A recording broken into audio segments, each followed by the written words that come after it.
በስመ አብ ወወልድ ወመንፈስ ቅዱስ አሐዱ አምላክ አሜን።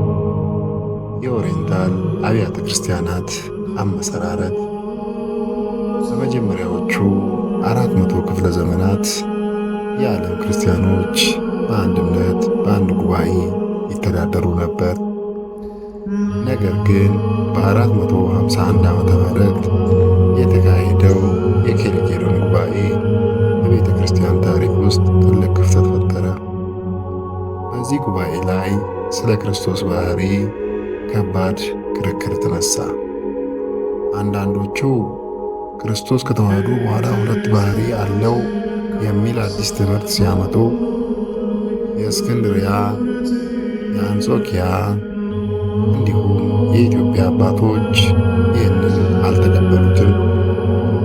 እነዚህ አባቶች አብ ሥጋ ሆነ፣ ክርስቶስ ያለመቀላቀልና ያለመለያየት፣ ያለመለወጥና ያለመጠፋፋት ፍጹም አምላክ ፍጹም ሰው የሆነበትን አንዲት የተዋህዶ ባህሪ አለው የሚለውን ጥንታዊ የሐዋርያት እምነት አጸኑ።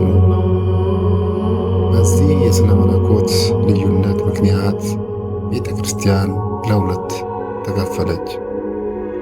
የኬልቄዶን ጉባኤ ያልተቀበሉትና ተዋህዶ የሚለውን መጽሐፍ ቅዱሳዊ ትምህርት የያዙ አብያተ ክርስቲያናት ኦሪየንታል ኦርቶዶክስ ወይንም ኦሪየንታል አብያተ ክርስቲያናት ተብለው መጠራት ጀመሩ።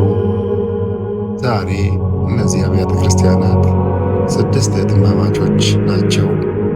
እነርሱም የኢትዮጵያ፣ የግብፅ ወይንም ኮፕቲክ፣ የሶሪያ፣ የአርመን፣ የህንድ ማላንካራ እና የኤርትራ ኦርቶዶክስ ተዋህዶ አብያተ ክርስቲያናት ናቸው።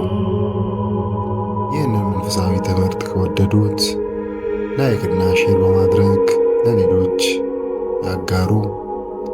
ሰብስክራይብ በማድረግ የቻናላችን ቤተሰቦች ይሁኑ።